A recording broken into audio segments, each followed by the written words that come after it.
Bismillahirrahmanirrahim. Assalamualaikum warahmatullahi wabarakatuh. Selamat siang.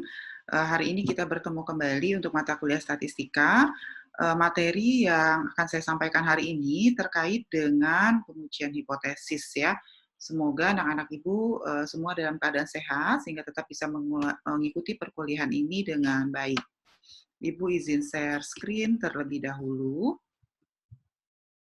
Oke, ini adalah materi kita hari ini terkait dengan pengujian hipotesis. Jadi, seperti sudah disampaikan dalam kuliah-kuliah sebelumnya bahwa statistika itu sebetulnya adalah suatu ilmu tentang pengelolaan data. Data biasanya diambil dari populasi, jadi dia biasanya data itu adalah hasil yang kita peroleh dari analisis terhadap populasi yang kemudian ditarik sampel. Nah, data dari sampel inilah yang kemudian dianalisis dengan menggunakan statistika. Nah, di awal perkuliahan sebelum mid semester sudah disampaikan bahwa statistika terbagi menjadi dua bagian, yaitu statistika deskriptif dan yang kedua adalah statistika diferensial. Sriati sudah menjelaskan apa itu statistika deskriptif. Di dalamnya ada ukuran pemusatan. Ukuran pemusatan itu termasuk adalah rata-rata, median, modus ya. Kemudian ada juga ukuran penyebaran, yaitu ragam, simpangan baku ya atau varians ya. Jadi nah, setelah mid semester seperti di awal perkuliahan pertama dengan saya sampaikan bahwa saya akan lebih banyak masuk dengan statistika inferensia. Apa itu statistika inferensia? Statistika inferensia adalah statistika yang berkaitan dengan penarikan kesimpulan. Jadi kalau dalam penelitian, penarikan kesimpulan itu baru bisa dilakukan setelah kita memiliki hipotesa. Jadi hipotesa, apa itu hipotesa? Hipotesa itu adalah kesimpulan sementara penelitian, dugaan sementara. Jadi biasanya hipotesa itu akan diturunkan dari hasil kita menyusun tinjauan pustaka, kemudian mempelajari tinjauan studi terdahulu. Jadi hipotesa itu baru bisa kita rumuskan setelah kita selesai membaca, mempelajari tinjauan pustaka dan tinjauan studi terdahulu, sehingga nanti akan muncul variabel-variabel apa yang akan dianalisis dalam penelitian kita. Nah, setelah kita bisa merumuskan hipotesa, jadi kalau nanti di proposal riset atau di proposal skripsinya, hipotesa itu akan muncul di bab 2. Jadi di bab 2 setelah tinjauan pustaka, kemudian akan muncul metode model pendekatan penelitian, baru setelahnya adalah hipotesa. Nah, hipotesa itu adalah dugaan sementara terhadap jawaban persoalan penelitian yang sedang kita analisis. Sehingga kita harus meyakini apakah hipotesa yang sudah kita buat di bab 2 itu benar atau salah, atau dalam kriteria statistik diterima atau ditolak. Nah, untuk memastikan apakah hipotesa, untuk melakukan pengujian, apakah hipotesa kita itu benar atau salah, maka kita perlu melakukan pengujian hipotesis. Jadi, pengujian hipotesis itu biasanya ada di bab 3 kalau di proposal riset. Karena itu, perlu saya sampaikan kembali bahwa sebetulnya statistika itu adalah salah satu alat yang dipakai dalam analisis penelitian. Nanti di semester-semester berikutnya, mahasiswa akan mempelajari terkait hal-hal lain, jadi akan ada mata kuliah statistik bidang sosek, nanti akan ada ekonometrika, yang semuanya sebetulnya berkaitan dengan pengujian hipotesa. Sehingga statistika adalah dasar bagi kita untuk bisa nanti masuk ke mata kuliah statistik bidang sosek dan juga ekonometrika, terutama terkait dengan bagaimana pengujian hipotesa dilakukan secara statistika. Ya, demikian pengantar dari saya. Kita masuk ke materi. Ini adalah materi yang akan saya sampaikan hari ini terkait apa itu hipotesa, kemudian berbagai macam kekeliruan dalam pengambilan hipotesa, lalu langkah-langkah dalam pengujian hipotesa. Saya masuk dengan yang pertama.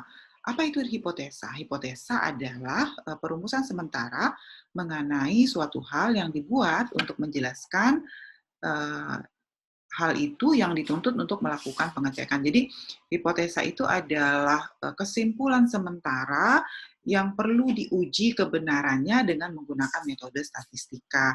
Sehingga nanti setelah kita melakukan pengujian kita punya hipotesa, kita melakukan pengujian hipotesa, lalu nanti di akhir kita bisa melakukan penarikan kesimpulan, apakah hipotesa yang kita buat di awal ini ditolak atau diterima. Jadi di ujung akan ada kesimpulan apakah hipotesa yang dibuat di awal itu ditolak atau diterima.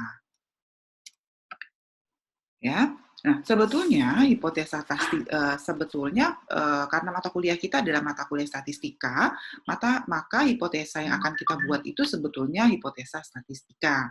Tetapi hipotesa statistika ini tidak bisa kita rumuskan kalau kita belum merumuskan hipotesa deskriptif atau naratif yang biasanya akan ditulis di bab 2 kalau di proposal riset atau deskripsi penelitian mahasiswa. Jadi mahasiswa harus terlebih dahulu merumuskan hipotesa deskriptif atau naratif di bab 2 proposal skripsinya, baru nanti di bab 3 akan bisa merumuskan hipotesa statistika. Apa itu hipotesa statistika? Hipotesa statistika adalah suatu asumsi atau pernyataan, lihat ya, yang mungkin benar, mungkin salah. Jadi, hipotesa statistika yang kita buat itu bisa benar, bisa salah, mengenai satu atau lebih populasi. Jadi nanti penelitian kita bisa mengamati satu populasi, bisa juga mengamati lebih dari satu populasi. Ini contoh. Tadi saya sampaikan bahwa hipotesa statistika itu diturunkan dari hipotesa naratif atau deskriptif yang ada di bab 2. Yang mana contoh hipotesa naratif atau deskriptif yang ada di bab 2 ini? Misalnya, rata-rata pendapatan masyarakat kota A sekitar 75.000 per bulan. Nah, hipotesa deskriptif atau naratif seperti ini biasanya akan muncul di bab 2 penelitian kita. Ya, nah, pernyataan yang menyatakan bahwa rata-rata pendapatan masyarakat kota A sekitar 75.000 per bulan, itu bisa benar, bisa salah. Kenapa bisa benar? Kalau kita membaca pustaka dengan baik, mempelajari tinjauan studi terdahulu dengan baik, maka bisa saja hipotesa tersebut benar. Jadi berlaku untuk wilayah yang akan kita analisis. Tapi bisa saja nanti hipotesa yang kita buat salah gitu, karena bisa saja karakteristik wilayah yang kita analisis itu berbeda dengan tinjauan studi terdahulu yang kita baca sebelumnya. Jadi hipotesa yang kita buat bisa benar, bisa juga salah. Nah, lalu bagaimana kita merumuskan hipotesa statistik? Hipotesa statistik itu sebetulnya terdiri dari dua bagian. Ini hanya pengantar dulu ya, nanti di belakang kita akan belajar lebih detail gitu sebetulnya. Jadi hipotesa statistik itu ada dua, ada H0 dan ada H alternatif. H0 itu tandanya selalu sama dengan. Jadi lihat di sini, saya munculkan terlebih dahulu informasinya. Oke, jadi hipotesa 0 dan hipotesa alternatif. Hipotesa 0 itu tandanya selalu sama dengan. Artinya apa? Artinya dia kondisinya sama atau tidak berbeda. Ya, mu atau nilai tengah pendapatannya sama dengan 75.000. Tetapi hipotesa alternatif bisa dinotasikan dengan H1 atau HA atau A dalam huruf besar, bisa memiliki tiga tanda. Jadi H1 atau hipotesa alternatif itu sebetulnya adalah kebalikan dari hipotesa 0. Hipotesa alternatif itu punya tiga tanda. Apa itu tandanya? Bisa lebih besar, bisa lebih kecil, bisa tidak sama dengan. Jadi bisa lebih besar, bisa lebih kecil, dan bisa tidak sama dengan. Ya. Nah, kalau seandainya di statement di bab 2 itu jelas dinyatakan misalnya rata-rata pendapatan masyarakat kota A lebih besar dari 75.000, maka hipotesa alternatifnya kita tidak gunakan tanda tidak sama dengan, tetapi kita gunakan tanda lebih besar. Atau sebaliknya, jika di hipotesa deskriptif atau naratif di bab 2 disampaikan misalnya rata-rata pendapatan masyarakat kota A lebih kecil dari 75.000, maka hipotesa alternatifnya tandanya lebih kecil. Seperti itu. Tetapi pada contoh yang disampaikan, pada contoh ini, coba lihat, hipotesa yang dibuat itu tidak secara jelas menggambarkan apakah pendapatan itu lebih besar atau lebih kecil dari 75.000. Jadi dia hanya bicara, ada kata kuncinya hanya sekitar. Ya, artinya apa? Hipotesa ini belum bisa menyimpulkan apakah dia lebih besar atau lebih kecil. Ketika hipotesa naratif atau deskriptif itu belum bisa memberikan rumusan lebih besar atau lebih kecil, maka hipotesa alternatif yang digunakan adalah tidak sama dengan. Itulah kenapa di sini hipotesa alternatifnya tidak sama dengan, ya. Nah, dalam kasus di atas, pernyataan mengenai rata-rata pendapatan masyarakat kota A adalah suatu hipotesis. Jadi ini yang saya kasih lingkar merah, itu adalah hipotesis, ya. Untuk membenarkan atau menyalahkan hipotesis, maka kita perlu melakukan pengujian hipotesis. Nah, sebelum kita masuk kepada pengujian hipotesis, kita akan diminta terlebih dahulu merumuskan hipotesa statistika. Jadi ini yang saya lingkari ini adalah hipotesa statistika yang biasanya akan kita turunkan dari hipotesa naratif. Ini hipotesa naratifnya. Ya, semoga mahasiswa bisa memahami apa yang saya sampaikan. Nah, terkait dengan kemampuan kita dalam merumuskan hipotesa, maka ada dua jenis kesalahan yang biasanya kita lakukan ketika kita merumuskan hipotesa. Pertama adalah, jadi ketika misalnya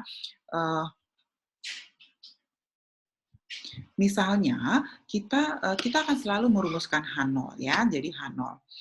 Misalnya kita membaca tinjauan pustaka dengan tadi saya sampaikan bahwa hipotesa itu sebetulnya diturunkan dari tinjauan studi terdahulu dan juga tinjauan pustaka.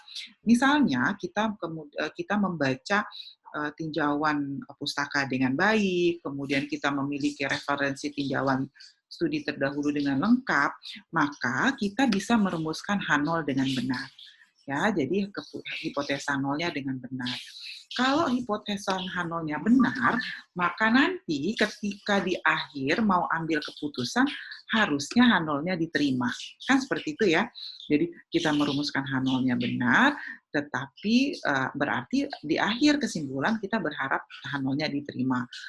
Ketika H0-nya benar, kemudian di kesimpulan akhir H0-nya diterima, maka berarti kita melakukan keputusan benar atau tepat. Keputusan benar tipe 1.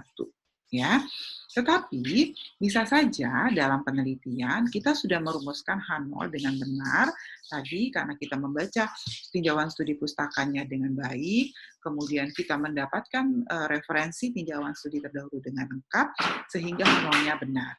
Tetapi ketika kita melakukan pengujian hipotesa ya bisa saja misalnya kita melakukan kesalahan, misalnya sampelnya kecil, lalu ada kesalahan dalam perhitungan dan sebagainya, sehingga hipotesa H0 yang benar itu kita tolak. Ya, maka itu artinya kita melakukan kesalahan jenis 1 atau alfa. Ya. Kesalahan jenis 1 adalah kesalahan yang dibuat pada waktu menguji hipotesa, di mana kita menolak H0 padahal sesungguhnya H0 benar. Dengan kata lain, peluang menolak H0 yang benar. Seperti itu. Jadi ketika kita menolak H0, padahal H0-nya benar, maka kita melakukan kesalahan tipe alfa atau tipe 1. Yang kedua adalah kondisinya terbalik. Bisa saja dalam penelitian kita merumuskan H0-nya salah. Bagaimana kita bisa merumuskan H0-nya salah? Kita merumuskan H0-nya salah bisa terjadi karena misalnya kita tidak membaca tinjauan pustaka dengan baik. Jadi kita tidak membaca tinjauan pustaka dengan baik, kemudian mungkin karena riset kita baru, riset kita itu belum pernah dilakukan oleh peneliti-peneliti sebelumnya, sehingga kita tidak mendapatkan penjelasan yang lengkap tentang variabel yang kita teliti, sehingga kita merumuskan H0-nya menjadi salah. Ketika kita merumuskan H0-nya salah, maka yang paling baik adalah ketika di kesimpulan kita menolak H0, kan seperti itu ya. Jadi Jadi betul, ini adalah keputusan benar tipe 2. Tetapi bisa saja ketika H0-nya salah gitu ya, kemudian kita melakukan perhitungan, pengujian hipotesis, ternyata kita terima H0 gitu ya. Jadi kalau H0-nya salah kan harusnya ditolak, tapi kita malah terima H0. Maka itu artinya kita melakukan keputusan salah jenis 2 atau beta. Jadi kesalahan jenis 2 adalah kesalahan yang dibuat pada waktu menguji hipotesa di mana kita menerima H0 yang sesungguhnya H0 itu salah. Dengan kata lain, peluang menolak H0 yang salah. Jadi, semoga juga harapan saya mahasiswa memahami apa yang dimaksud dengan kesalahan yang dilakukan, yang sering kali kita lakukan ketika kita melakukan pengujian hipotesa. Nah, lalu bagaimana prosedur untuk melakukan pengujian hipotesa? Jadi, menguji hipotesa itu memerlukan langkah atau prosedur yang lengkap.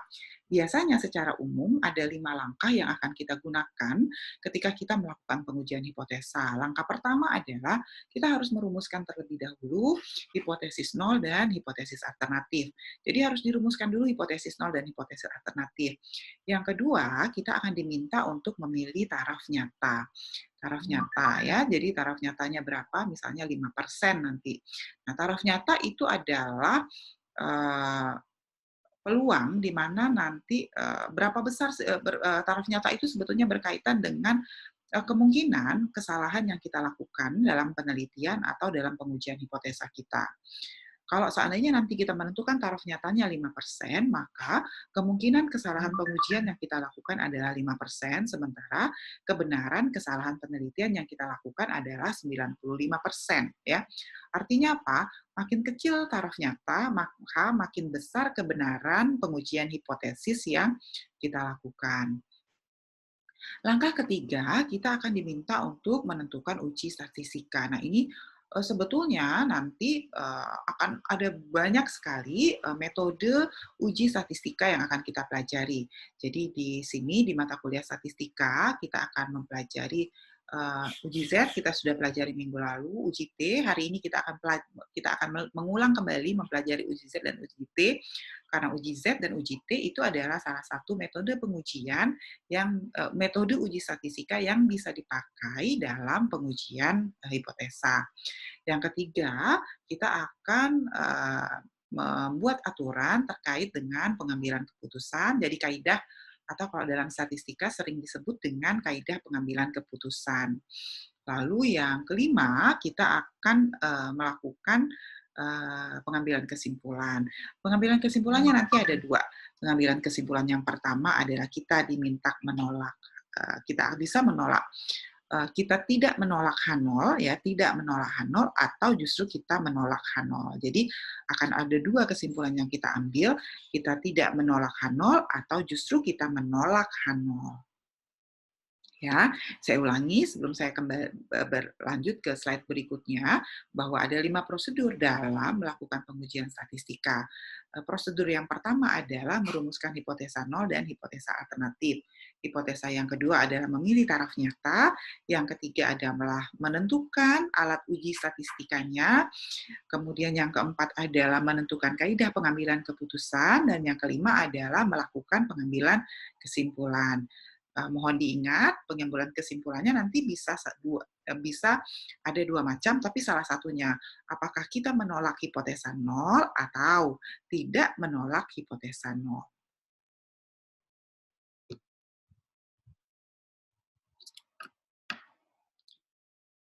Oke, tadi saya sampaikan bahwa ada 2 jenis hipotesa, ya. Jadi ada hipotesa nol dan ada hipotesa alternatif. Hipotesa nol adalah hipotesa yang menunjukkan kondisi yang selalu sama, jadi tidak berbeda. Karena itu hipotesa nol tandanya akan selalu sama dengan. Sementara tadi saya sampaikan hipotesa alternatif tandanya bisa tidak sama dengan, kemudian bisa lebih besar, juga bisa lebih kecil. Nah, kita akan masuk lebih dalam lagi sekarang. Tadi saya sampaikan bahwa hipotesa nol itu bisa punya 3 tanda. Tidak sama dengan, mohon maaf, hipotesa alternatif itu bisa punya 3 tanda, yaitu tidak sama dengan, lebih besar, atau lebih kecil. Maka, jika nanti hipotesa alternatif atau HA, ya, jika nanti hipotesa alternatif kita HA-nya tidak sama dengan, maka itu artinya kita melakukan pengujian dua arah.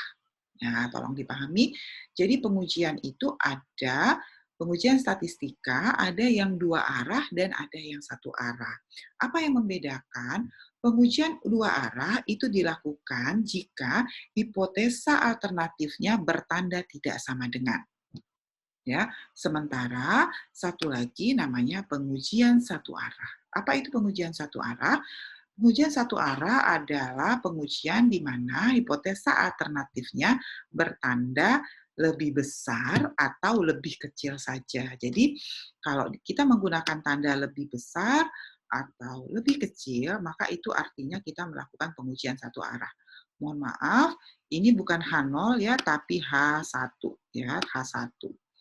Ya, tadi saya sampaikan kembali, hipotesa alternatif bisa dirumuskan dengan HA, H alternatif. Ada beberapa buku yang menuliskannya dengan H1, ya, atau ada buku statistika bahasa Indonesia gitu ya, beberapa yang menuliskannya dengan angka A. Jadi kalau ada buku statistika yang menuliskannya dengan angka A, itu artinya hipotesa alternatif. Walaupun textbook statistika itu biasanya menggunakan istilah H1, ya. Atau ada juga buku Indonesia yang menyebutnya dengan HA atau H alternatif, ya. Jadi jangan bingung. Ini mohon maaf, ini harusnya H1 ya, karena ini H alternatif. Bisa dipahami ya. Jadi hipotesa itu ada dua jenis, ada dua arah. Jika hipotesa alternatifnya tidak sama dengan, tetapi ada juga yang satu arah jika nanti hipotesa alternatifnya lebih besar atau lebih kecil tandanya. Saya masuk ke langkah-langkah dalam pengujian hipotesa.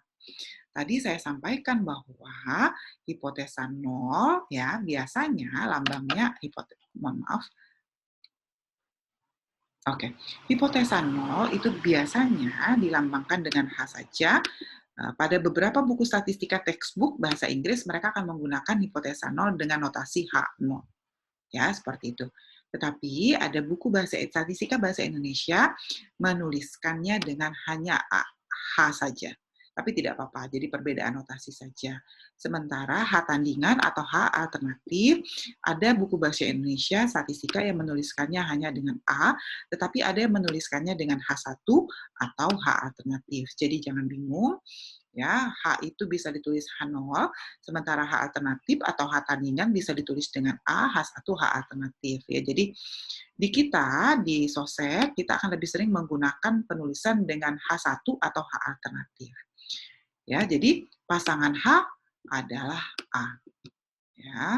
Nah, setelah kita memahami bahwa ada dua jenis hipotesa, H0 dan H alternatif, selanjutnya kita akan mempelajari daerah penolakan hipotesis, ya, atau sering disebut dengan daerah kritis atau wilayah kritis, ya. Jadi daerah penolakan hipotesis atau daerah kritis atau wilayah kritis ini sebetulnya berkaitan dengan pengujian hipotesis yang barusan saya sampaikan. Tadi saya sampaikan ada dua jenis pengujian hipotesis.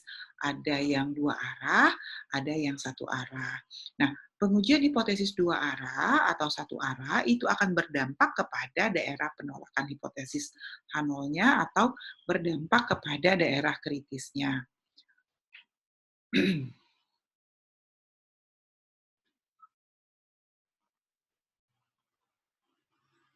Nah, tadi saya sampaikan ya, hipotesis H0, daerah kritis, itu akan ditentukan dari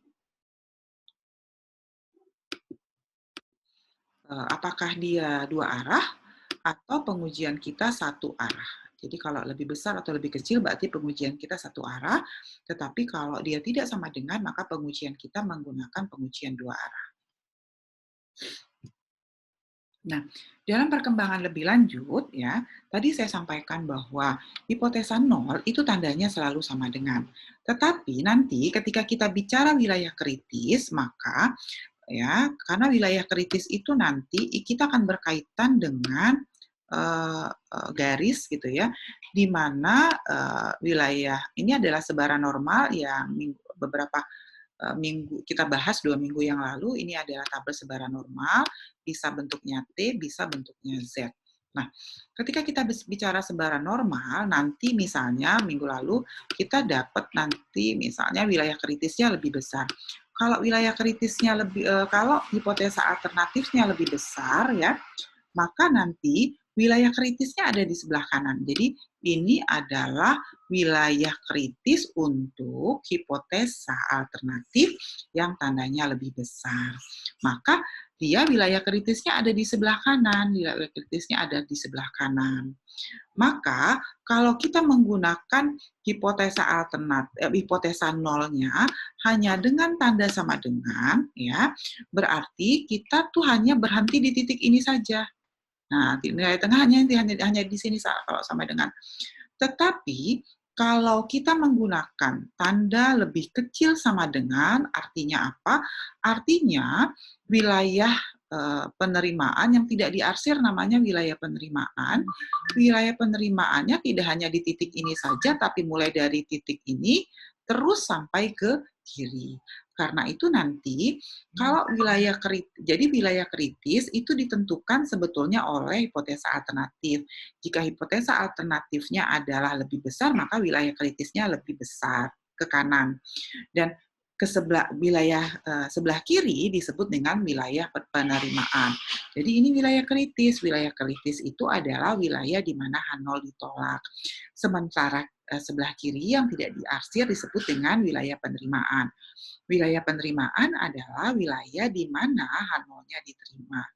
Jadi kalau nanti tandanya adalah lebih besar, maka hipotesa nolnya bisa bermakna lebih kecil sama dengan. Lihat, sebetulnya sama dengannya tetap ada, tetapi wilayahnya menjadi luas karena kita sudah bicara sebaran T dan sebaran Z-nya.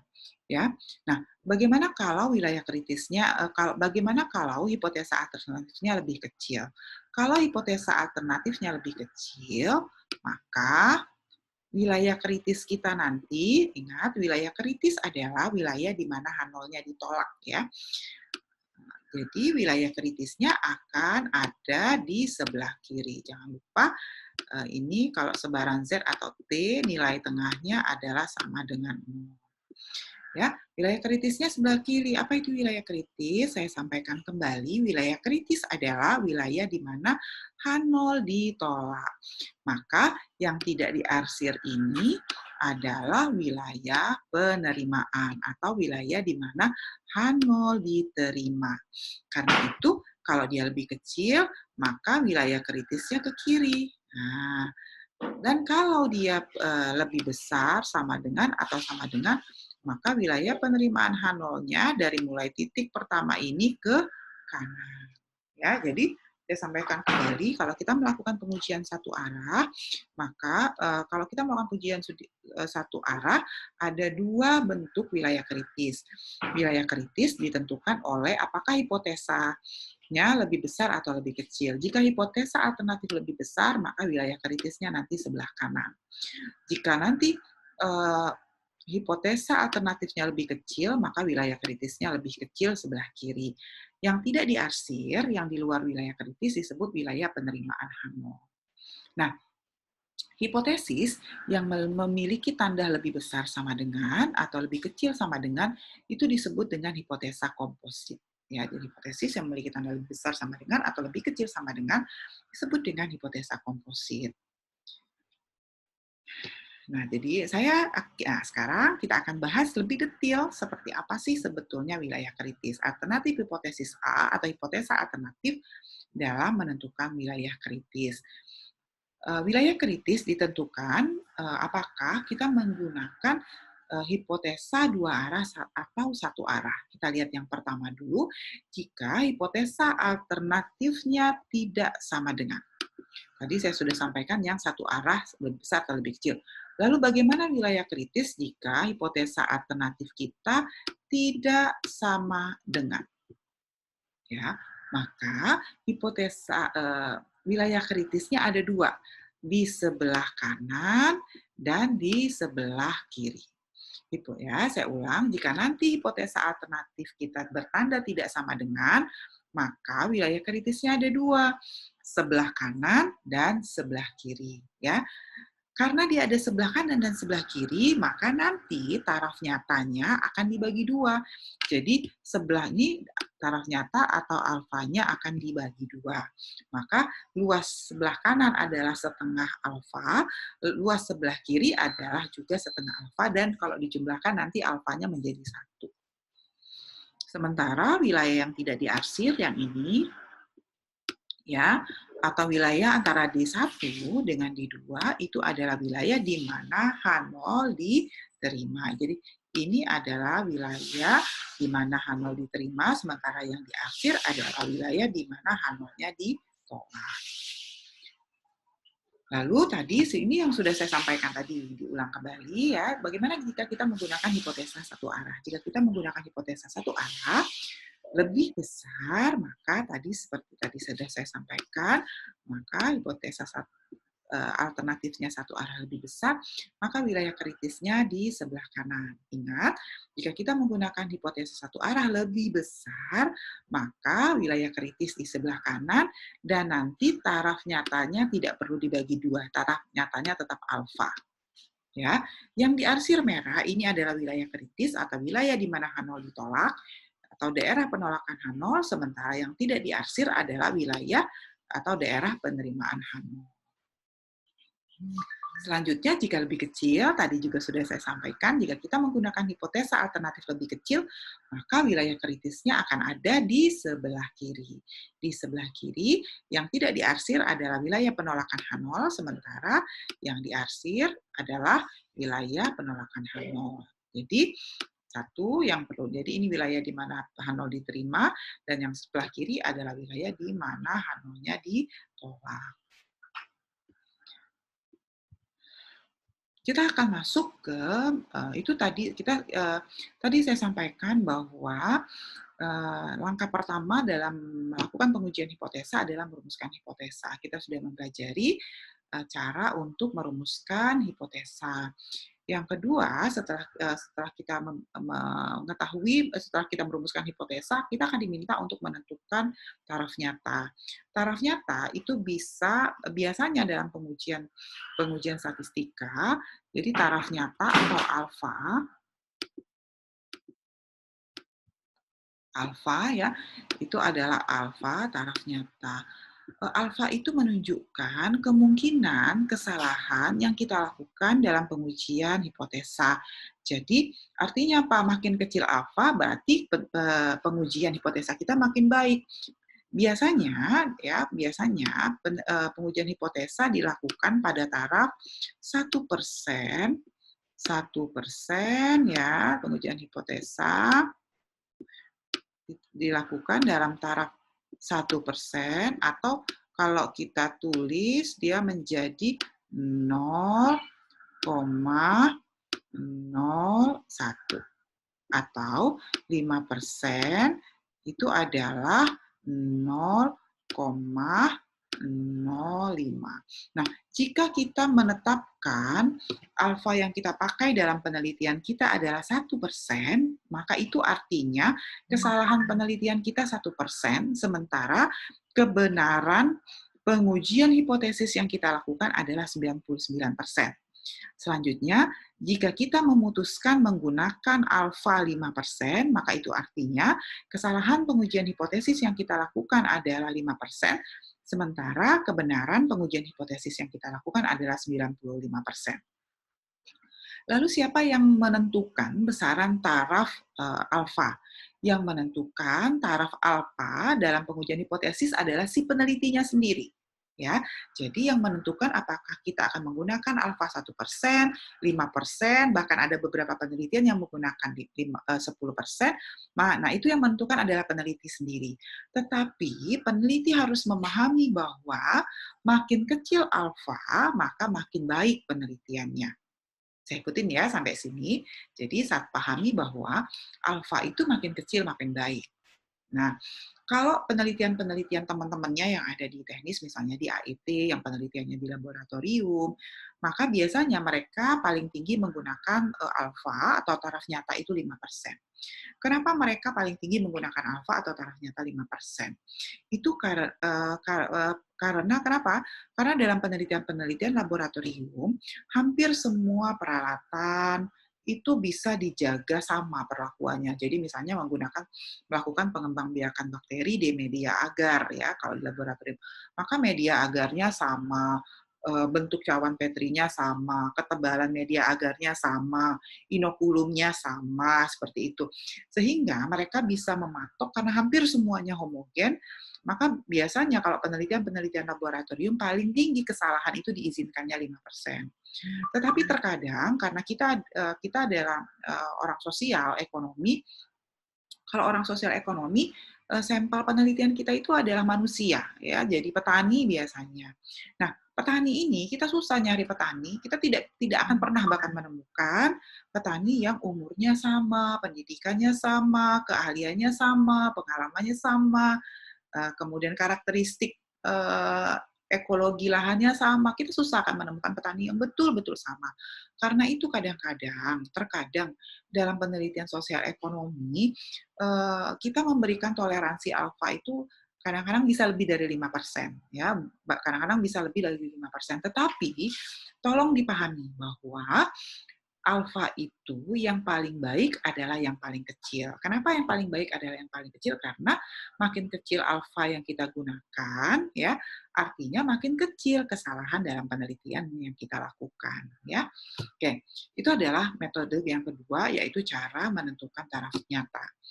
Yang ketiga, saya akan masuk langkah yang ketiga, yaitu menentukan uji statistika, ya.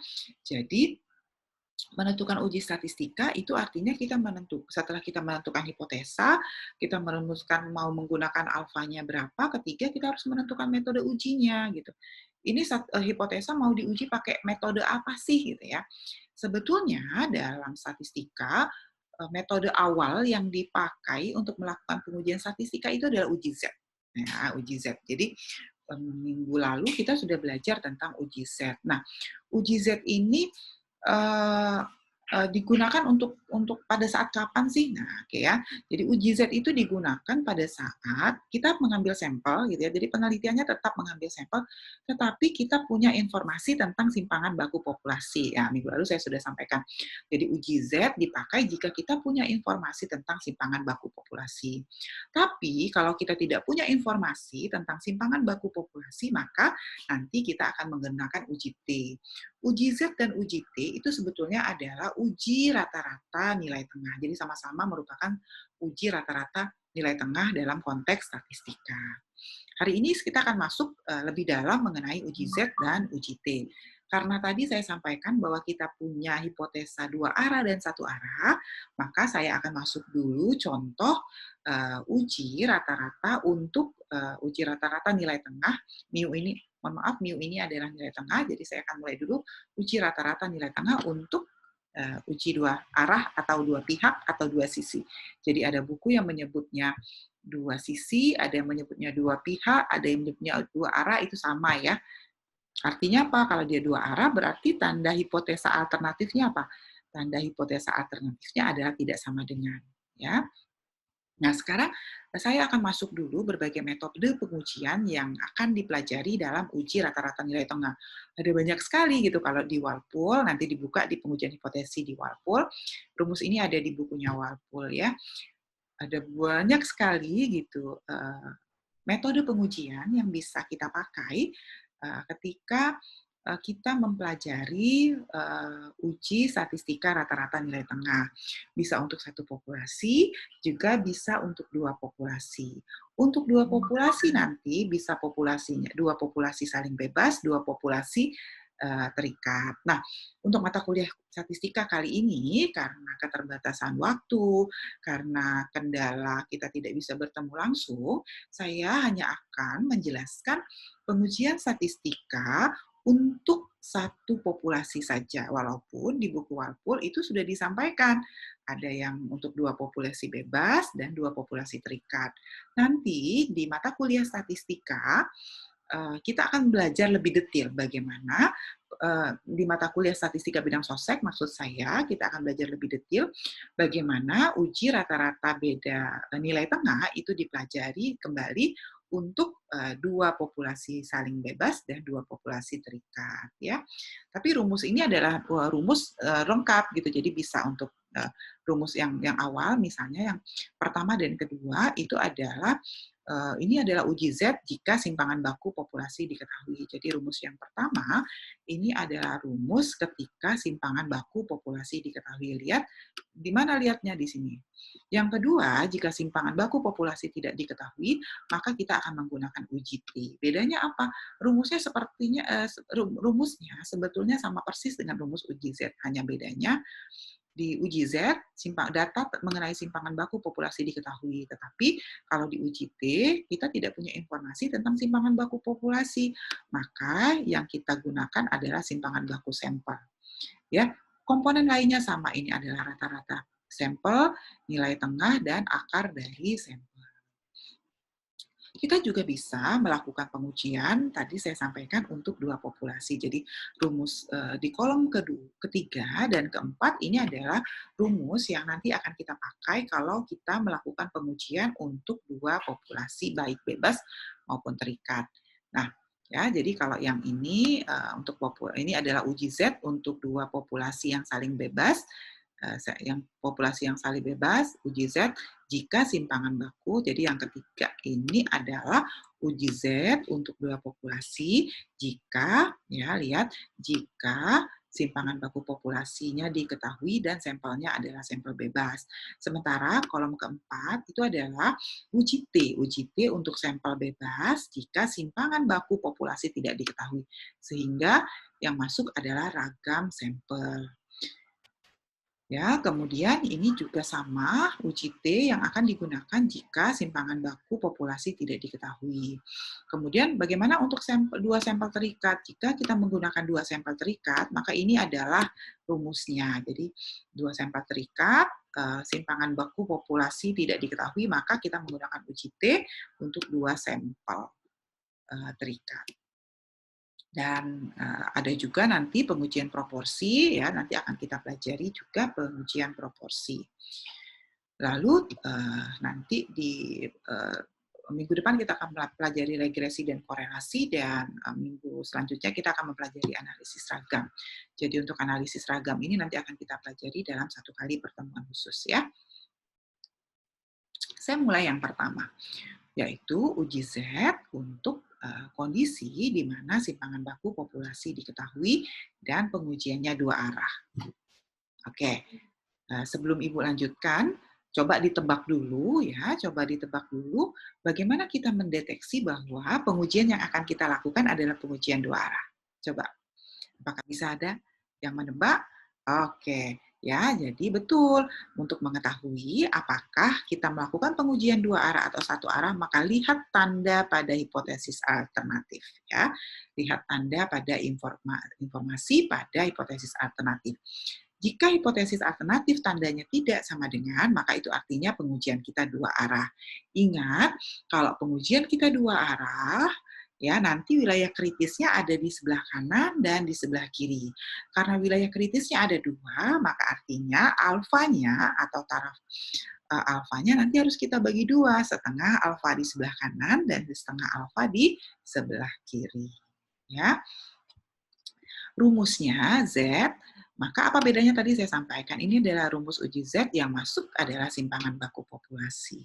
Kita akan terima H0 jika nanti nilai Z hitung berada di antara nilai Z tabelnya, tetapi kita akan tolak H0 bila nanti nilai Z hitung yang mana sih? Ini loh, ini Z hitung maksudnya. Jadi ini adalah Z hitung ya. Jika nanti nilai Z hitung kita berada di luar ring ini, maka kita akan tolak H0. Oke. Nah, ini tadi wilayah kritisnya, karena kita menggunakan hipotesa dua arah, maka wilayah kritisnya ada di sebelah kanan dan kiri, dan nilai alfanya jangan lupa kita bagi dua. Contoh soal, pengusaha pakan menyatakan bahwa pakannya tahan simpan sekitar 800 jam. Akhir-akhir ini timbul dugaan bahwa masa simpan pakan tersebut telah berubah. Untuk menentukan itu, dilakukan penelitian dengan jalan menguji 50 karung sampel. Karung sampel pakan jadi N-nya 50. Ternyata rata-ratanya 792. Dari pengalaman diketahui bahwa simpangan baku masa simpan. Nah, karena dia bilang dari pengalaman, maka itu adalah simpangan baku populasi 600 jam. Selidiki pada taraf 0,05 apakah kualitas pakan sudah berubah atau belum. Lihat di statement terakhir. Ada pertanyaan, apakah kualitas pakan sudah berubah atau belum? Di pertanyaan tersebut, pertanyaannya tidak jelas merumuskan apakah kualitasnya lebih rendah atau lebih kecil. Ketika di statement itu tidak jelas apakah dia lebih besar atau lebih kecil, maka kita akan menggunakan hipotesa alternatifnya tidak sama dengan. Ya, jadi ketika nanti kita menghadapi kasus dalam jangka pendek, kita tentu akan ujian gitu ya. Maka cara mendeteksi apakah menggunakan hipotesa satu arah atau dua arah, maka lihat statement yang ada di dalam soal tersebut. Apakah dia jelas memberikan informasi lebih besar atau lebih kecil? Jika informasi di soal tidak jelas dia lebih besar atau lebih kecil, maka langsung gunakan hipotesa alternatifnya tidak sama dengan. Ya. Maka hipotesa alternatifnya adalah tidak sama dengan. Lihat, tidak sama dengan. Kita cari uji Z-nya, tadi di depan sudah disampaikan uji Z, 795 dikurang 800, dibagi 60, dibagi dengan akar 50, maka dapatnya Z hitungnya adalah 0,94. Lihat, Z hitungnya adalah minus 0,94. Setelah kita memperoleh Z hitung, maka kita akan cari nilai Z table. Ya, jadi kalau kita melakukan uji statistika, maka kita akan selalu diminta untuk membandingkan antara nilai hitung dengan nilai tabel. Karena saat ini yang kita lakukan uji Z, maka kita akan membandingkan antara nilai Z hitung dengan nilai Z tabel. Kita sudah punya nilai Z hitung. Nilai Z hitung kita adalah 0,94. Maka akan kita cari sekarang nilai Z tabel. Tadi saya sampaikan bahwa alfa kita 0,05. Tetapi karena wilayah kritisnya ada 2, maka alfanya dibagi 2. Maka dari 0,05, Z alfa per 2-nya adalah 0,025. Kita buka tabel Z. Minggu lalu saya sudah kasih tahu cara membaca tabel Z. Ya, cari 0,025 alfanya. Ini 0,025 ya. Oke, mohon maaf. Oke, cari di Z di tengah-tengah sini, di tengah-tengah yang nilainya dekat dengan 0,025 ya. Cari di mana ya nilai 0,025? Maka kita cari nilainya ini 0,21, oke, 0,26, oke, 0,25. Nah, mungkin dugaan saya ini 0,28, ini tabelnya nggak lengkap ya, saya sampaikan, mohon maaf, 1,9. Kenapa 1,9? Karena di sini ada 0,05. Maka nanti di kanan, ini tabel Z-nya karena saya tidak bisa tampilkan lengkap, nanti lihat tabel Z yang minggu lalu ya. Nanti di sini ada 0 ke kanan, itu ada 0,035, terus nanti ada 0,06. Di kanannya itu ada 0,06, di sininya nanti ada 0,025. Ya, maka nanti nilai tabel Z-nya adalah 1,9 ya, 1,9 ditambah dengan 0,06. Sehingga 1,9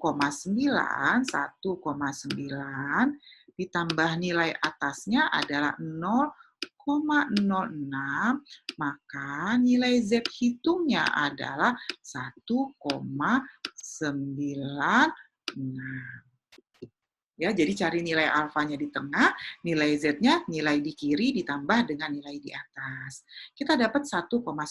Betul nggak sih? Nih, betul ya, 1,96. Nah, sekarang kita masukkan ke nilai tabel kita tadi, wilayah kritisnya ada dua. Wilayah kritisnya di sebelah kanan dan di sebelah kiri. Maka, walaupun tadi kita dapat nilainya plus 1,96 dari tabel, kan kita dapatnya 1,96. Karena dia ini kan tabel Z ini nilai tengahnya adalah 0. Ya, nilai tengahnya adalah 0. Kalau kanan 1,96, maka kiri itu langsung nilainya min 1,96. Bisa ikutin ya. Jadi kalau kanannya 1,96, kalau dia dua sisi, maka kirinya langsung min 1,96. Nah, ini adalah nilai Z hitung. Nilai Z tabel kita tadi berapa? Nilai Z tabel kita tadi min 0,94. Tengahnya 0, 0,94 itu kira-kira di mana ya?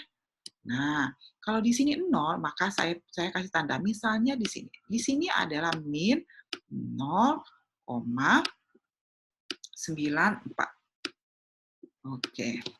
Ya, ini adalah min 0,94. Oke. Pertanyaannya adalah kalau kita lihat gambar ya, angka Z hitung kita itu jatuh di wilayah penerimaan H0 atau jatuh di wilayah penolakan H0. Maka kita langsung bisa kesimpulkan, oh ternyata jatuh di wilayah penerimaan H atau penerimaan H0. Artinya apa?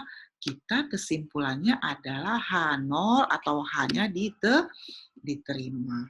Kalau H0-nya diterima, tadi di depan kita punya hipotesis ya, ada H0, ada H alternatif. Maka kalau dia terima H0, yang dibaca adalah H0. Apa kesimpulannya? Kesimpulannya adalah masa simpan pakan belum berubah, masih sekitar 800 jam. Karena sama dengan ya, itu adalah uji statistika dengan menggunakan uji Z. Ingat, uji Z dipakai jika simpangan baku populasi diketahui. Itu yang pertama yang perlu dipahami. Kemudian kita juga yang kita pahami uji dua arah atau dua sisi atau dua pihak. Kalau uji dua arah, maka wilayah kritisnya ada di sebelah kanan dan kiri. Artinya, taraf nyata atau alfanya harus dibagi dua. Oke, lalu bagaimana jika simpangan baku populasi tidak diketahui? Bagaimana jika simpangan baku populasi tidak diketahui? Maka tadi sudah disampaikan, kalau kita simpangan baku populasi tidak diketahui, maka yang kita pakai adalah uji T. Apa beda uji T dan uji Z? Bedanya adalah yang kita masukkan di rumus uji T itu adalah simpangan baku sampel. Saat ini kita akan melakukan pengujian untuk uji dua sisi atau uji dua arah atau uji dua pihak di mana simpangan baku populasi tidak diketahui. Karena simpangan baku populasi tidak diketahui, maka kita menggunakan uji T. Ya. Contoh soal, contohnya masih sama seperti soal yang pertama tadi, tetapi bedanya di sini simpangan baku populasi tidak diketahui. Yang diketahui adalah simpangan baku sampel sebesar 55 jam. Maka kita ganti nilai simpangan baku populasinya menjadi simpangan baku sampel. Nah, ini rumusnya kita ganti tadi, kalau tadi kan simpangan baku populasi, sekarang simpangan baku sampel, maka kita ganti dengan 55, kita dapat, kalau tadi Z hitungnya dapatnya min 0,9, ya, kalau sekarang kita dapat T hitung. T hitung nilainya adalah minus 1,029. Nah, tadi saya sampaikan ketika kita melakukan uji statistika, maka kita tidak hanya diminta untuk menghitung nilai hitung, Z hitung atau T hitung, tapi juga diminta melihat nilai Z tabel atau T tabel. Maka ini nilai T hitungnya kita akan diminta untuk menghitung nilai T tabel. Maka nanti buka tabel T. Minggu lalu saya sudah sampaikan cara membaca tabel T. Buka tabel T, lihat apa beda tabel T dan tabel Z. Kalau tabel Z, dia tidak dipengaruhi oleh jumlah sampel. Ya, tabel Z tidak dipengaruhi oleh jumlah sampel. Tabel Z hanya ada nilai alfanya saja. Tapi kalau tabel T dipengaruhi oleh jumlah sampel, karena yang kita lihat adalah simpangan baku sampel. Maka Karena dia ada data tentang sampel, maka di dalam tabel T kita akan diminta menghitung derajat bebas. Jadi DB ini adalah kepanjangan dari derajat bebas. Kalau buku-buku bahasa Inggris disebut dengan degree of freedom. Degree of freedom. Freedom itu bebas, degree itu derajat atau derajat bebas. Rumus derajat bebas itu dihitung dari N dikurang 1. Tadi N kita 50 dikurang 1 adalah 49. Ya. Maka kita buka tabel T-nya. Alfa kita tadi dua sisi, ya tetap alfanya dibagi dua karena wilayah kritisnya tetap ke sebelah kanan dan kiri. Kita buka tabel T, kita cari 49 derajat bebasnya dan alfanya 0,05. Nah, ini adalah contoh tabel T, cari 49. Oke, ini 49, alfanya 0,05. Nah, ini dia. Ya, alfanya 0,025, mohon maaf. Ini dia. Nah, ya, 2,009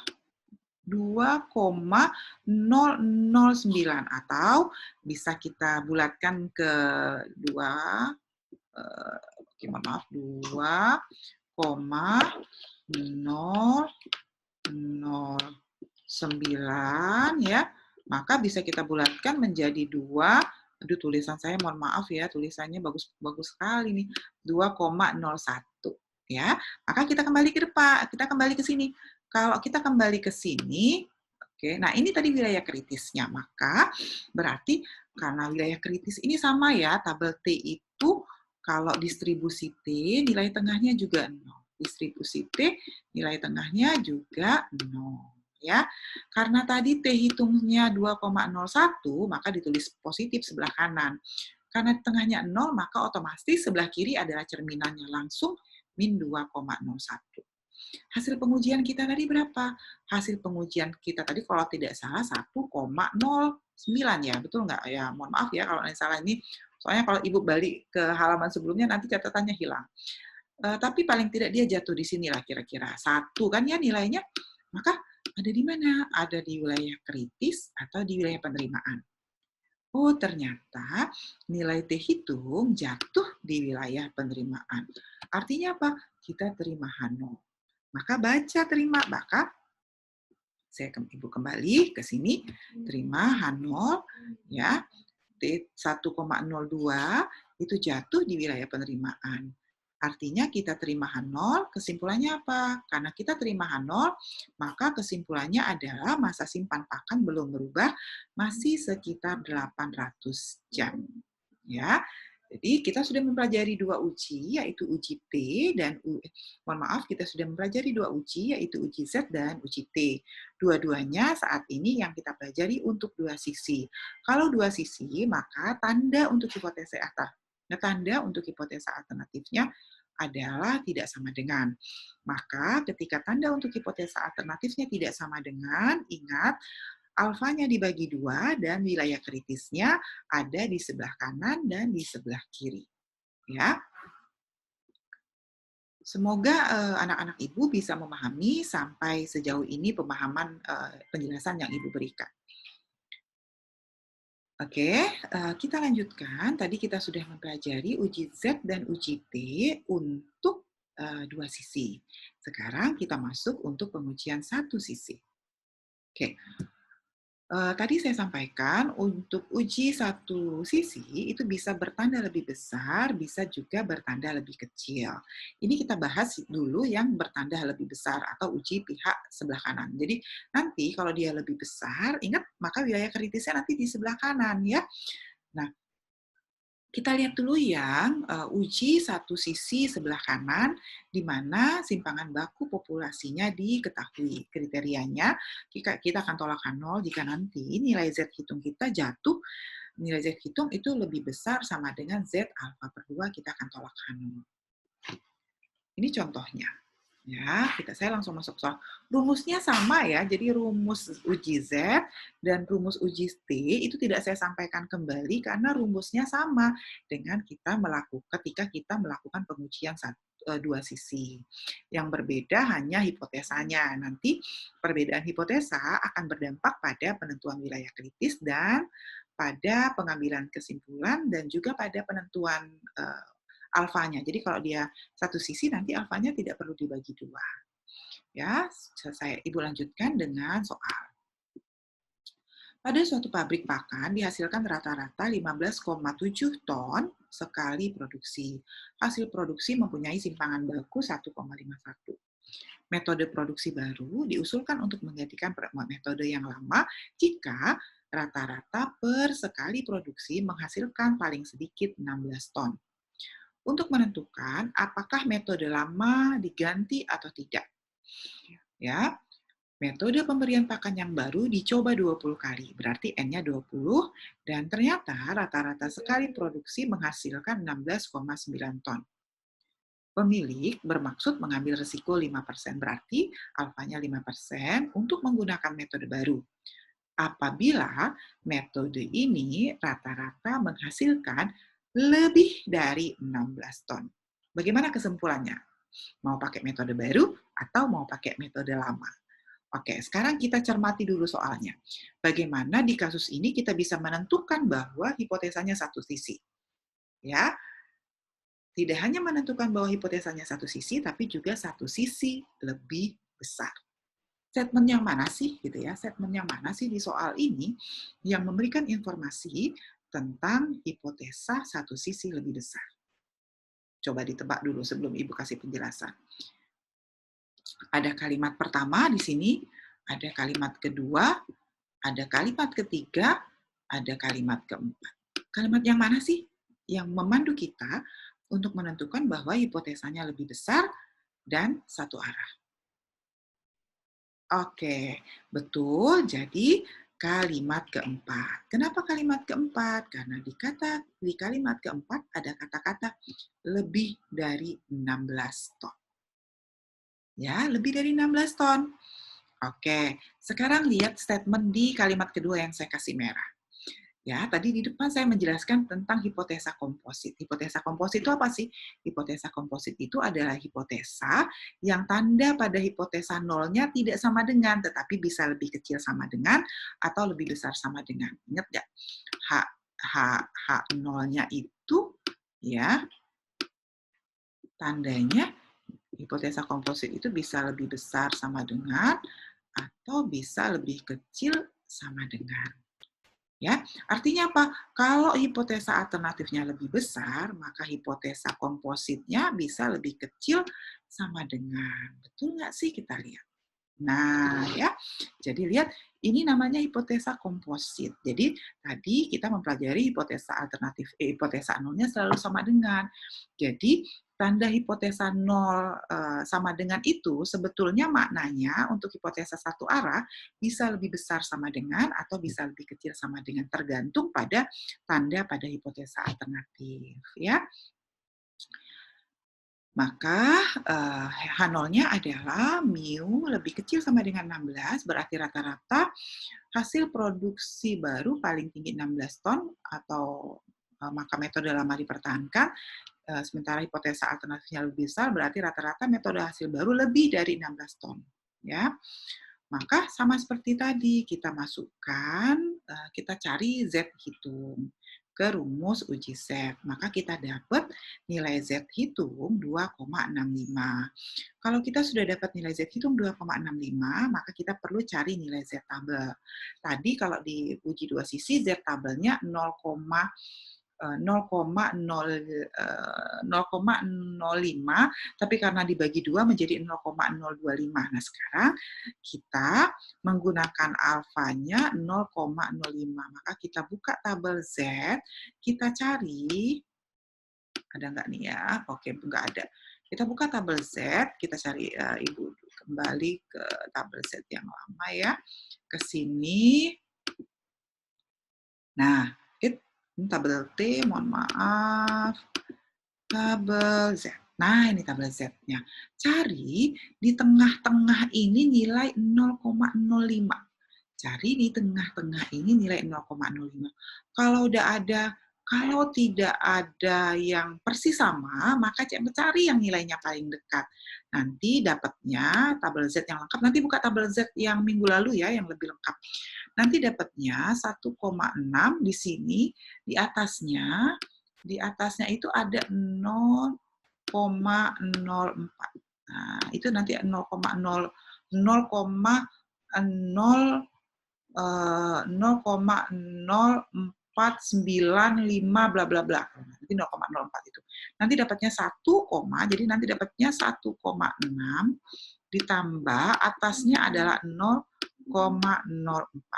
Sehingga nilai Z itu, nilai Z tabel untuk 0,05 adalah 1,64. Ya. Ibu lanjut, pindah ke tempat tadi.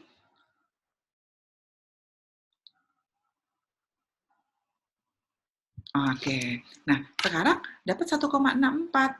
Kita gambar dulu ya wilayah kritisnya biar tidak salah hitung. Nah, ini wilayah kritis. Karena tadi lebih besar, wilayah kritisnya sebelah kanan 1,64. Hasil perhitungan kita tadi berapa? 2,65. Kita lihat, tadi saya sampaikan bahwa nilai tengahnya 0 loh, jangan salah ya. Nilai tengah Z itu adalah 0. Hitungan kita dapatnya 2,6. Kira-kira 2,6 jatuh di mana? Kira-kira di sini. Boleh? Oke. Kita agak panjangin dikit nih ya. Oke, panjangin dikit. Nah, dia jatuh di sini 2,6. Jatuh di wilayah kritis ya. Artinya jatuh di wilayah di mana H0 ditolak, jatuh di wilayah di mana H0 ditolak. Karena itu kesimpulan kita adalah tolak H0. Karena kita tolak H0, ya, jadi keputusannya adalah tolak H0, kesimpulannya apa? Artinya metode baru bisa digunakan. Kalau tolak H0, nah ini juga jangan sampai bingung ya. Kalau tolak H0, maka kesimpulan yang diterima adalah H1. Artinya apa? Rata-rata metode baru memang lebih dari 16 ton. Artinya metode lama memang harus kita ganti. Kesimpulannya. Jadi kalau tolak H0, maka yang dibaca adalah H1. Kalau terima H0, maka yang dibaca ya tetap H0. Ya. Nah, oke. Dengan cara yang sama, kita bisa melakukan perhitungan UJT untuk simpangan baku populasi yang tidak diketahui. Artinya kita pakai UJT, tapi dia lebih besar. Contohnya adalah dengan suntikan hormon tertentu pada ayam atau ikan akan menambah berat badan rata-rata 4,5 ton per kelompok.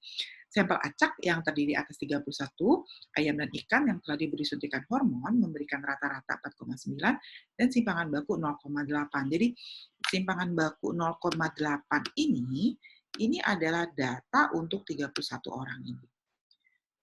Ya, pertanyaannya adalah apakah pernyataan tersebut diterima bahwa pertambahan rata-rata paling sedikit 4,5 ton. Paling sedikit. Kalau paling sedikit, nah ya hati-hati. Nah, sekarang kita mau rumuskan hipotesa dulu. Paling sedikit. Itu pernyataan untuk hipotesa 0 atau hipotesa alternatif ya, gitu ya. Kalau paling sedikit atau sebaliknya paling banyak, ya, jadi di sini ada statement nih, paling sedikit. Paling sedikit itu adalah pernyataan, sebetulnya adalah pernyataan untuk hipotesa 0. Kalau dia paling sedikit, berarti paling dikit 4,5, maka hipotesa 0-nya tandanya lebih besar sama dengan. Ya, tapi nanti kalau misalnya ketemu dengan statement paling banyak, maka nanti hipotesa 0-nya adalah lebih kecil sama dengan. Ya, artinya apa? Kalau di sini lebih besar sama dengan, maka hipotesa alternatifnya adalah lebih kecil. Ya, kalau dia lebih kecil, artinya penyuntikan hormon akan menyebabkan bertambahnya berat lebih kecil dari 4,5. Ya, masukkan ke dalam UJT 4,9 dikurang dengan 4,5 dibagi 0,8 dibagi dengan akar 31 dapatnya 2,78. 2,78 balik lagi, itu adalah nilai T hitung. Maka kita harus cari nilai T tabel. Buka tabel T. Kalau tabel T, apa dulu yang dicari? Tabel T jangan lupa cari dulu derajat bebas. Derajat bebas rumusnya adalah N-1. 31 dikurang 1 adalah 30.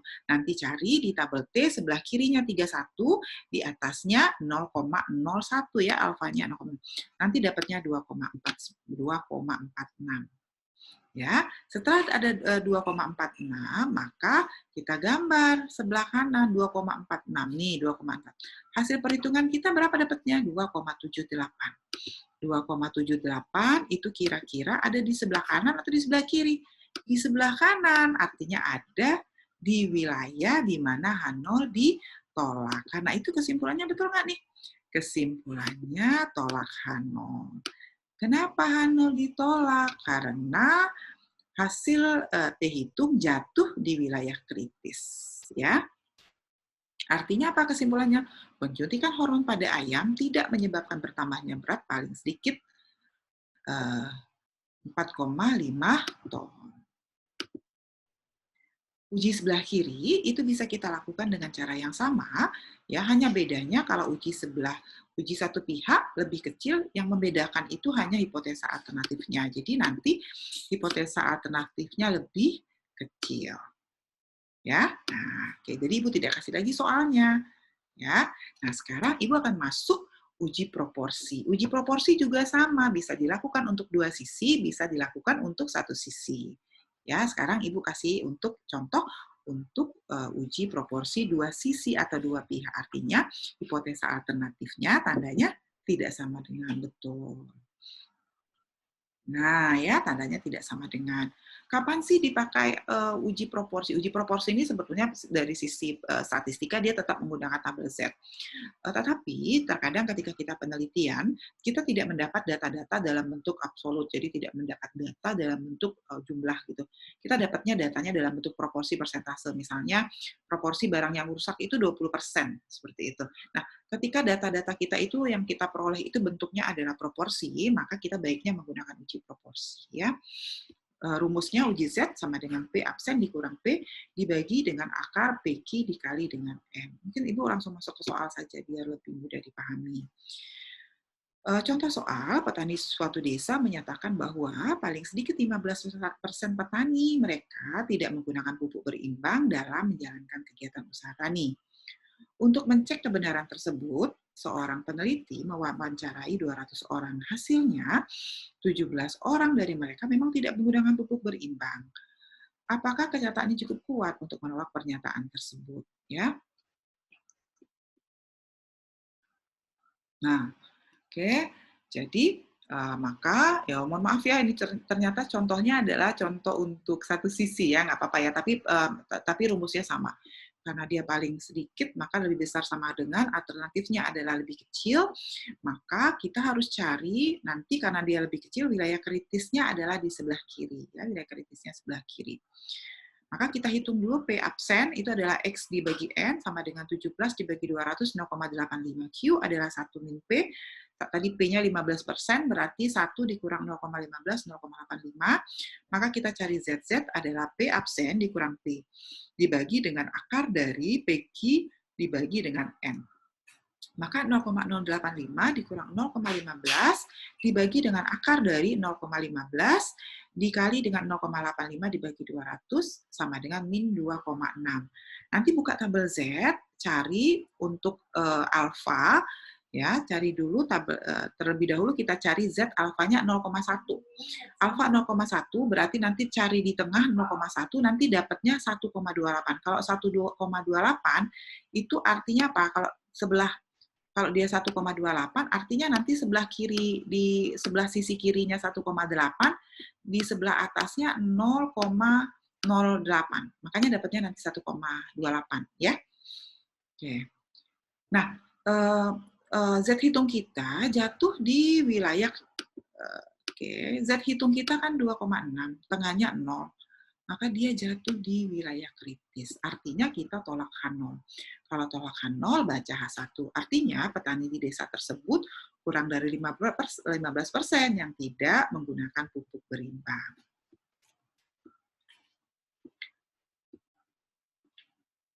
Oke, terima kasih. Demikian penjelasan dari Ibu terkait dengan pengujian hipotesis. Bagi mahasiswa yang belum memahami apa yang Ibu sampaikan hari ini, silakan mendaftarkan pertanyaannya di Deret Forum yang sudah Ibu buka di kolom e-learning. Terima kasih atas perhatiannya. Salam sehat selalu. Wassalamualaikum warahmatullahi wabarakatuh.